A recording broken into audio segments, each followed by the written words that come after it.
Hi guys, what is up? Welcome back to my channel again. My name is Pacey if you're new here. I do luxury videos, shopping videos, styling videos, and a little bit of beauty. So if any of those topics interest you, then make sure to go ahead and subscribe if you haven't already and ring the notification bell. That way you'll be able to stay updated on any new videos I upload. And for those of you who have been subscribed, welcome back to my channel. It's so good to have you guys here again. Today's video is going to be a quick, I always say it's going to be quick, but you know, sometimes it ends up being extra long. But hopefully today's one will actually be quick. I'm going to do a really quick unboxing. This is not a new piece. This is a pre-owned item that I scored on eBay.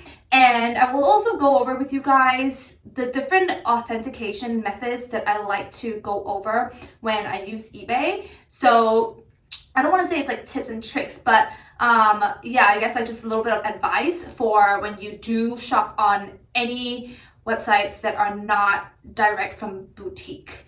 So this is a Chanel item and I haven't opened it yet, so I'm gonna show you guys the packaging. So this is from a Japanese seller and I purchased from this seller before, so I always like to repurchase from the same sellers just because I feel safer. But again, you still want to make sure you authenticate it. So I'm going to go into a little bit of details about authentication later at the end of the video. But for now, I'm going to start to unbox this so you guys can see what I got. So this shipped via DHL Express. So I got this within like 2 or 3 business days, I believe. So it's really fast. Whenever I shop from any Japanese sellers, it's always pretty quick shipping wise, which I like. So now I'm going to go ahead and unbox this.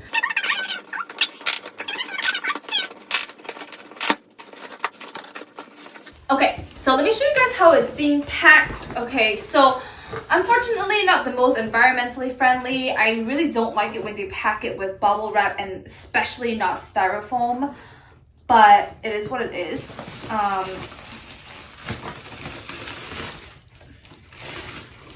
And it's also super messy when I have all this styrofoam. So let me see if I can just pull out the product without disturbing this situation.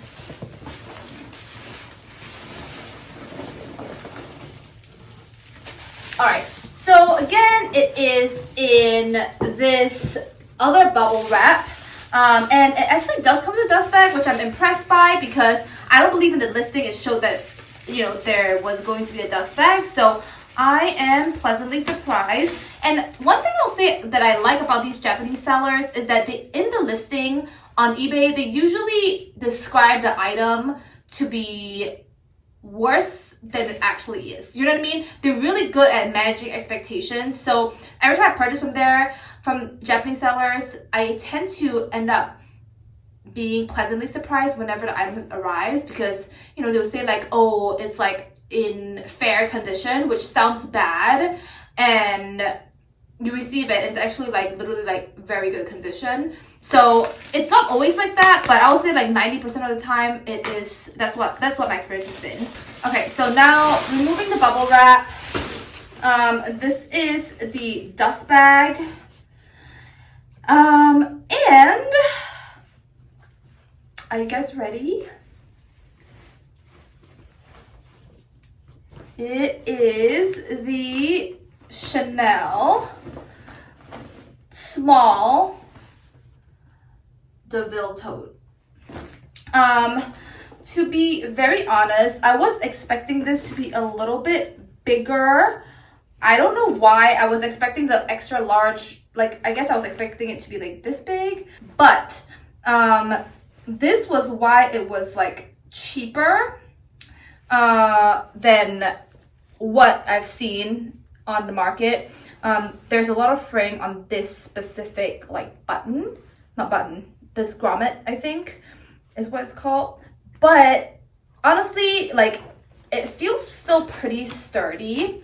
So I'm not very concerned at all. And the inside is honestly like so clean. It looks very new. All the compartments look great. There's a zip pocket and it looks good as well. And then here is the authentication card. So that's also great to have. I've been wanting the Chanel Deauville for such a long time, but I personally just don't like spending too much money on a tote. So When I saw this one available, I was like, oh my gosh, like this is such a bargain and it's a good size. I think I am going to try it on later in a second to see what it looks like, because I feel like I personally like bags either really small, like a tiny mini bag, or like super oversized. So I think this is kind of like an in-between, which is fine. I mean, it's still really beautiful, and I think I should try and move this stuff away. Hopefully you guys can't see it anymore, but I don't know. I mean, I think it's kind of more medium size. What do you guys think? I'm just gonna put it on my body like that. Hopefully you guys can tell how it looks. I'm sitting on the floor, by the way, so I'm sorry if it looks really weird. Anyway, so this is my new little Chanel. So let's go into talking more about authenticating bags that you buy from non-boutique stores. So if you're shopping on Vestiaire or The RealReal, they already have their team of authenticators, but I still like to go on and do my own authentication after receiving the pieces. And I'm gonna link a couple of authenticators that I like to use down in the description box below, so go ahead and check that out. Nowadays there are a lot of like these like AI authentication services, but I personally still like to go with the ones I'm linking down below, because those I feel like have been around for years and years and years. And if any of you guys remember Purse Blog or Purse Forum, I used to stalk those I guess like chat rooms or whatever, those forums, I guess. Those people know a lot about their purses, and you know, I've discovered these authenticators highly recommended by these through this forum, the people on these forums. So I definitely trust that a lot more. I mean, if you're shopping on Vestiaire and stuff, I would say like I trust them like 95% or 99%, but then there's still that 1% chance, and I like to cover all my bases. So I like to use like at least 1 or 2 authentication services to make sure you're getting an authentic bag. And if you're shopping on places like eBay or Poshmark now has their own like authentication service, but again, like I don't 100% trust them because they haven't been around for that long doing and selling luxury. So I don't know what service they use, but with any of those sites, I would 100% be extra careful checking multiple things on the bags first before even purchasing it. Especially Poshmark, because Poshmark has a pretty bad return policy. eBay is great because I've purchased, like, I think in my lifetime 1 or 2 fake bags by accident. And I found out they were fake after getting them authenticated by these third-party services. And then I was super easily able to return the bag or request a return because you're protected by both eBay and PayPal. So that's just like a quick little tip. And so the first things that I look at when I'm purchasing a pre-owned bag, a pre-owned luxury bag on eBay, is I look at the reviews or I look at the feedback of the seller. So if it's a seller with 0% feedback, I'm not saying it's always going to be fake, but I'll say like 90% of the time, those are scammers and it's a fake bag. That's just how it is. So when I see that, I report the item and eBay takes them down, which is great that they have such an option. But if you're seeing a seller that has like 1,000 feedback or 1,000 reviews, or like, I don't know, anywhere from like more than 100 to 1,000, I would say that they're pretty reliable, especially if their ratings like 100% or, you know, like 95 or 98%. Of course, like they're sellers with tens of thousands of reviews. For those larger sellers, it's almost impossible to get 100% feedback because there's always going to be upset customers when, you know, you've sold so many different things. So for those, I would say like 95% and above is good, but you want to still make sure and go in and read those negative reviews. If the negative reviews are saying that the item they receive is fake, then you have to be extra careful.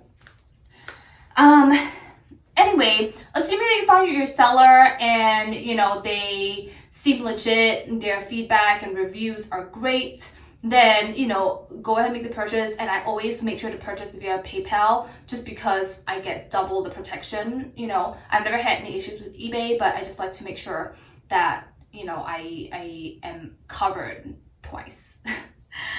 Anyway, and then once I receive the item, I like to double check it through with the photos. You know, you want to make sure that they show you the authentication card, the serial numbers, like all of the things that they have photographed. You want to double check when you receive the item.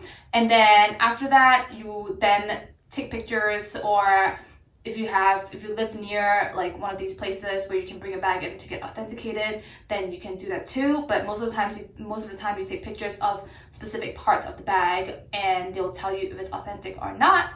My experience with Japanese sellers is that it's almost always authentic. I haven't gotten any bad experiences with Japanese sellers because they are very, very strict over there in Japan with counterfeit and fake designer luxury goods. So, you know, they take it very seriously over there, and chances are these sellers are not going to risk it. So that is basically my process when I go online to look at or purchase luxury pre-owned designer goods. This bag I got for like 1,300 USD. It's honestly, like, to me, such a great deal because I think it retails for over 3,000. But again, like, I was aware of this issue right here where the let's see if I can show it closer, maybe like that. You can see there's a lot of fraying, and my thought is to bring this to Chanel and have them fix it and replace it. I'm gonna, of course, get it authenticated first, and then if it's authentic, which I am like 99% sure it's gonna be, it feels right. I mean, there's nothing off seeming about this. But if I bring this, I'm thinking I could bring this to Chanel, have them fix this, and even if it costs like $300-400, which I don't know if it's gonna cost that much just to fix this little fraying situation, I'm still able to get this for about like half the price of the original, which is such a steal. So there you go, guys. This is my new pre-owned Chanel Deauville bag. It is absolutely beautiful. Again, I'm going to try it on to make sure I like the size of this. But I hope this video was helpful if you are new to or not familiar with purchasing pre-owned designer goods online. I know when I first started to do that, I was like 16, so I've done that for a long time. And now I'm not nervous about it at all because I know that I will get my money back if anything goes wrong. But I just wanted to share my experiences with you, my thoughts, and my little like tips and tricks, I guess you would call it, with buying pre-owned luxury goods. The reason why I really enjoy purchasing pre-owned luxury goods is because it's a little bit more circular and sustainable, just because it's someone's bag that they have used before and are kind of over it, and now they want to have it go to another home, and I sell on there as well. So it's almost like I'm switching my bag that I no longer use for something that I've been wanting. And also, of course, it's like more well priced, which is always great because I could buy like 2 pre-owned bags. Some of them are in great, amazing condition, and I can only get 1 from the boutique, you know? And as a luxury addict, 2 is better than 1. And lastly, the other cool thing is that you're able to find such cool pieces, vintage pieces, old pieces that are from past seasons that are no longer available at the boutique that maybe you missed out on, and you're able to find those on the secondhand market, which I think is great. So if you've never shopped on the secondhand market before, I hope this video was helpful or helped to change your mind or open your mind up to it a little bit. Either way, that's what I like to do. I would say like half my bags are pre-loved and half of them are new. And yeah, I hope you guys enjoyed this video. I hope it wasn't too long. And if you're not already subscribed and you've watched all the way up to here, then make sure to go on down there and hit the subscribe button and ring the notification bell. And if you found this video helpful, give it a thumbs up. And I hope to see you guys in my next video. Have a great one, and I'll talk to you soon. Bye! Mwah.